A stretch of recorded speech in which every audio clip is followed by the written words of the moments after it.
Welcome back, Nurse Bosses. It's your favorite podcast, Nurse Boss Shift.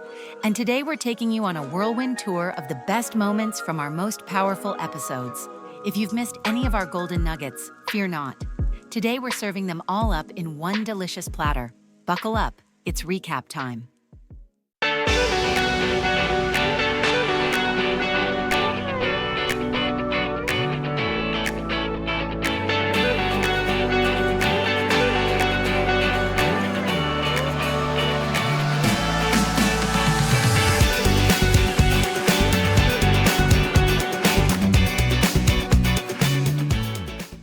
We explored key themes that keep coming up, topics that are important to you. I just love when we have other nurse entrepreneurs on here and they just validate what we talk, what we say, because Kiana and I sometimes feel like we're saying the same thing, or people think like, oh, that's just you guys, or you can do it because of this, or whatever the excuse is. But it's like, no, we bring other entrepreneurs on here to validate exactly everything that we've been saying. Yeah. If we were to take all of the entrepreneurs that we interview, they generally give us those 3 points because it's true to some degree. Maybe they don't say a podcast, they say a book, or maybe they say, they hired a coach, you say mentor, whatever. It's generally the same things and people keep echoing it. So for those who are listening to this podcast, and you guys have been listening to our podcast, you will hear this over and over again. One of the things that I say a aspiring entrepreneur should pay attention to is, as you're listening to information, you pick up on the themes. You pick up on things that people keep saying, that you keep hearing.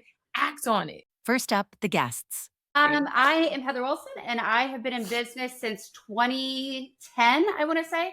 I launched my first business, Everyday Divinity, back then, and that is a senior foot care business where we address senior foot care issues that I recognize was a gap in the healthcare system.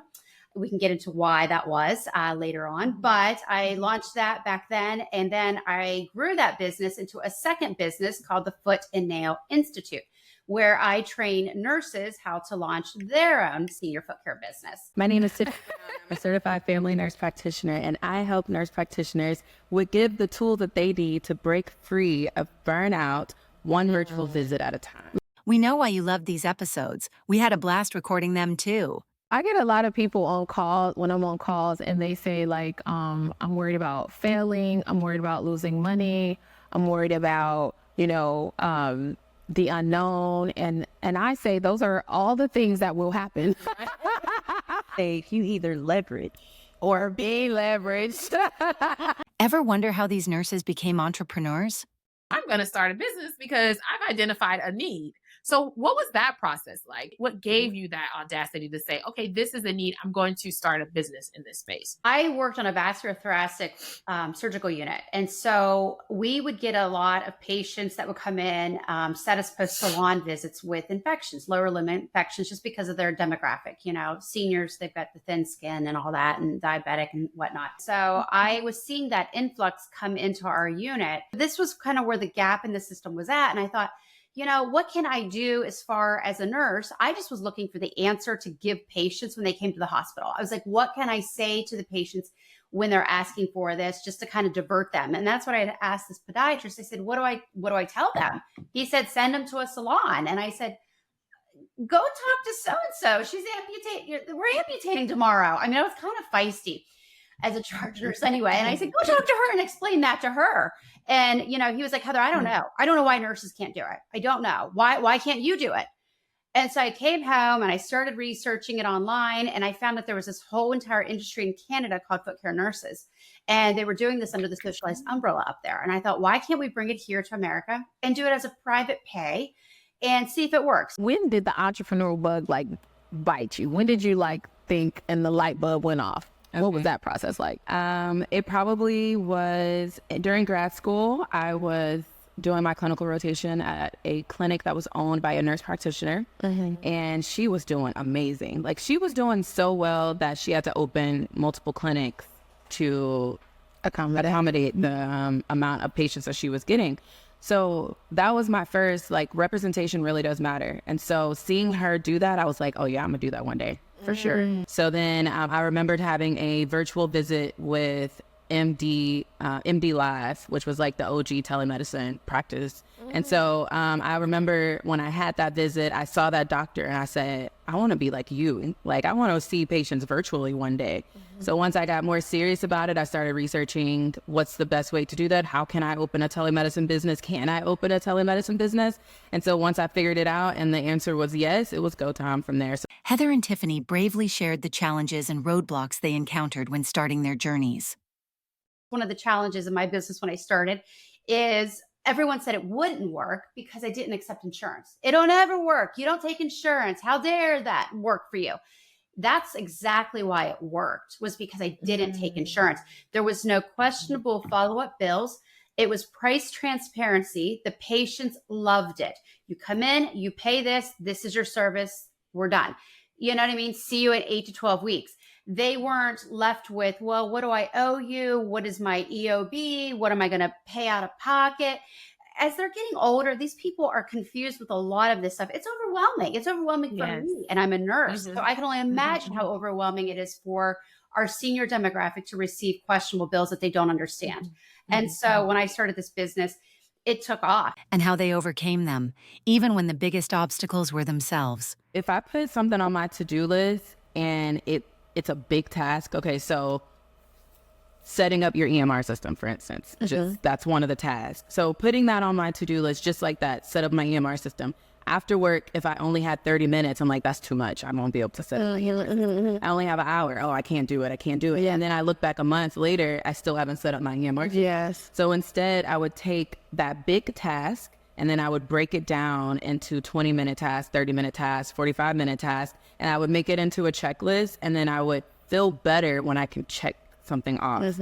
So physically, I would check it off and I'd be like, you did something today that got you a little bit closer to that goal, as opposed to just staring at it like, I don't have time, I don't have time. Yes. Oh, so breaking it down into smaller pieces. And it's human nature for us to feel like we succeeded in something. Yeah. So if you keep that big task as a check, you're never, it's going to take a long time for you to be able to check it off, even if you're doing it in small steps. Yeah. So if you just make it into smaller pieces and then you tell yourself like, look at all that I did today. Yeah. That keeps you motivated. Like, okay, I am going somewhere. It does feel like I'm moving. What mindset shifts ultimately paved the way for their nurse boss shift? When I started my business, I remember calling the board of nursing looking for permission, and the board of nursing didn't call me back. They usually don't. Right. Call you back. Sometimes they give you the wrong answer. Depends on who you're talking to. Just, but we are taught to believe that the board of nursing is the holy grail, put them on a pedestal. And then when you get out here and you start working in the business, you realize that they're just people like you and I. And actually, when I did meet the board of nursing, they were very gracious and very nice people. They're supportive of nurse businesses. They love it.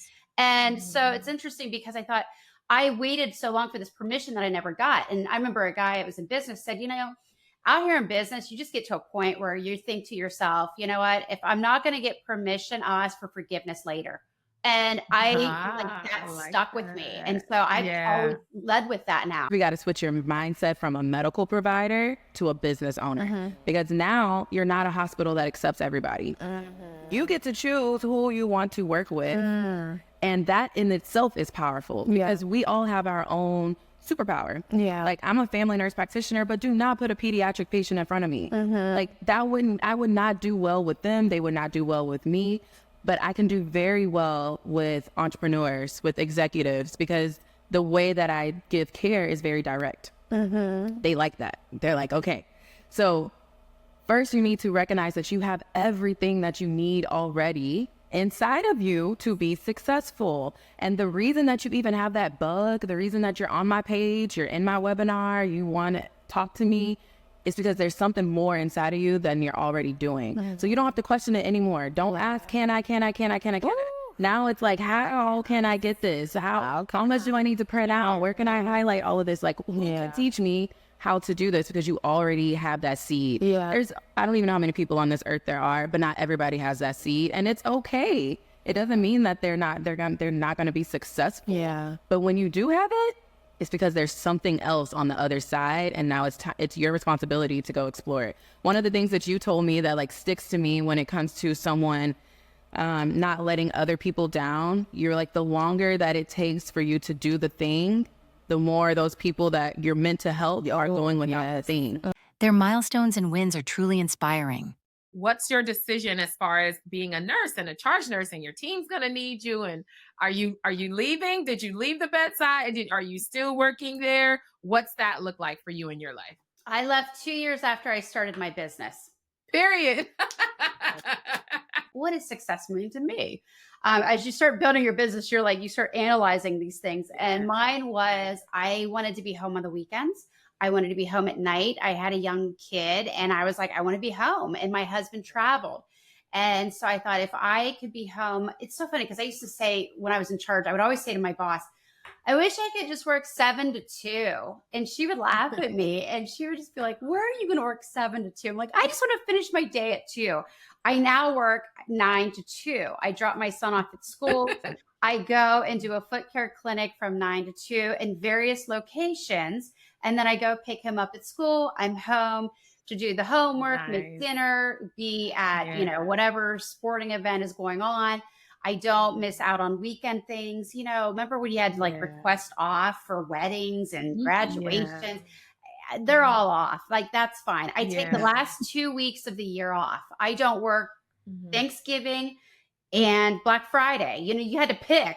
It was like, what do I want? I always picked Black Friday because I was such a huge shopper. But I usually take Wednesday, Thursday, Friday off. I take the last 2 weeks of the year off. It's just, that's what was successful to me. And the fact that I could go in and make that kind of money in a 5-hour period was it. And so that's what I loved. In just a year, what has changed is I'm completely self-employed. I don't want or need for anything. Anything that I just say that I want, I can go and get it. I travel. I had told these young ladies that I wanted to spend all year traveling, and I didn't. They kept asking, where are you going to go first? What you going to do? I'm like, I don't know. It'll just happen. And it did. So, I do 10 trips in 14 weeks. I barely am home. Houston is home, but I'm barely ever here. So that has changed for me. My network, the people around me on a daily basis, the people I talk to on a daily basis, my network has completely changed. And that's what a lot of people feel like they don't want to start because there's no one around to help them. Well, the minute that you decide to start, the people will come because you attract what you are becoming. They also left you with 3 action steps to get started on your own entrepreneurial journey. So we have this segment where we ask about 3 homework assignments that you would have our listeners do that can help them either start their journey or improve their journey. What are 3 things or 3 homework assignments that you would have them do? I would say what I would honestly believe would help if I was starting out, looking back now. There was an organization I joined, and I don't know if this is bad to do or not, but it was called the National Nurse Business Association. And it was just an organization that they don't do a lot of, you don't see them a lot out there. But what I found was helpful was that there was a lot of nurses in that organization that had a lot of different businesses. And so get with people who are like-minded. You have to get away from the people that, our colleagues and our family and our friends, they're not going to understand this. When you start to talk about, I want to start a business, they're going to think you're crazy. They're going to tell you all the reasons why you shouldn't do it. And you are right. When you mentioned earlier that is their own limitations speaking. And that's what you're going to find, So you have to start finding like-minded people. And I like that organization because it's a family unit and everybody's safe there. It's a safe space and there's not a lot of vultures in there trying to take advantage of you. That's the first thing I would say. I would say the other thing is find a mentor who is doing what it is that you want to do. A lot of nurses, they join Facebook groups or different little groups that are out there online that are free. You join these groups, you go in thinking that you're going to get all the knowledge and all of the nuggets for free. And you're not. You're going to be told whatever it is that whoever's looking at that post has to say. And if that gets you in trouble later on down the line, you can't say, well, I read on Facebook. That doesn't hold up in the court of law. And so you really have to have everything kind of, in line structure wise with your business foundations. So find somebody who has done it, who has been through it, who has walked the path, who understands all the stuff that can come up in the day-to-day of your business, because it's so much easier to shoot a text or an email and be like, hey, this happened today. And you can guide them down the process. That was one of the things when I built my business. I was like, you're not just buying into this course, you're buying me and my brain, and you can text, email. We have our own private app that we use. I'm like, we're not on Facebook or anything. We have a Facebook thing, but it's not, anything I go and entertain too often, because everybody's in our own private app. That's where the knowledge is at. And so, I tell people that's what you're paying for, is the convenience. You can either spend 2 to 3 years figuring it out yourself, or you can pay up front and save the money and the time from an expert. And so I try to tell nurses that. And it's funny because I've seen that play out more times than I can tell you. Nurses will, come and kind of pick my brain. And then a couple years later, they're still trying to pick brains, figuring it out. And I'm like, you could have had your business up and launched by now, but that's fine. That's your process. That's your journey. I respect it. And the third thing I would say, don't be so self-doubting. Start to feed your mind with things. I love podcasts. I listen to Brene Brown, Simon Sinek, and Mel Robbins. I listen to people who feed the fear and who are going to push you off that ledge, because that's what you need. I think that when we are working in these standardized hospitals and these types of traditional roles, that's all we're being fed all day is the negativity. And when you start to listen, instead of listening to music on the way to work, listen to something that's going to feed your soul and your brain, because your perception of the world will shortly change once you start to listen to how others who are successful are living. I think that, when I worked at the unit, everybody it was kind of like everybody was upset, angry. Let's all go out and get wings and beer after work. Wings and beer is fine. I like wings and beer and tacos too. But you know what? Is that going to serve you 5 years from now?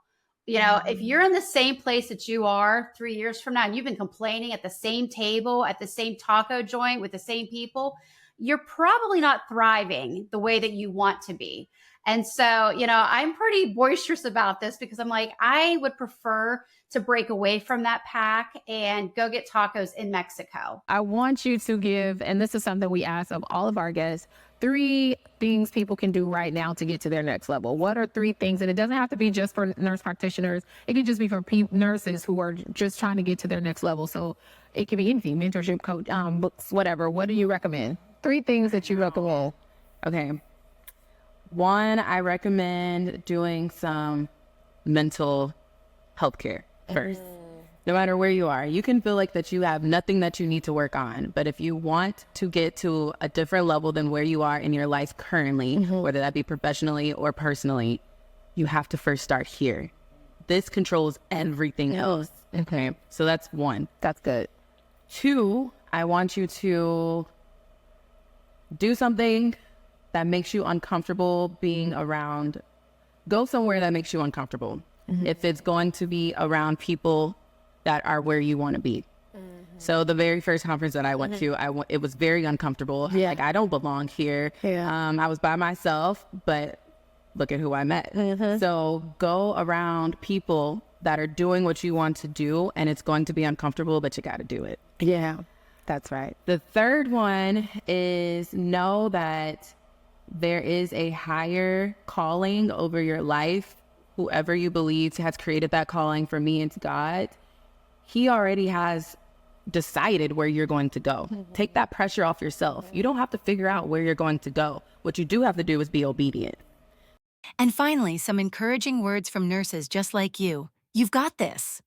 Ooh, I'm gonna go there. I'm coming out strong. I want to say that I am an associate degree nurse. So to the nurses who are like, do I need a bachelor's? Do I need this degree? Do I need that degree? I am going to wave the flag and say nursing, no matter what it is, LPN, RN, whatever, nursing itself is just a force to be reckoned with. And, if there's a business that you're thinking of, nurses, if it's laying on your heart, build it. Nurse practitioners are the best profession to lead this new frontier of virtual healthcare.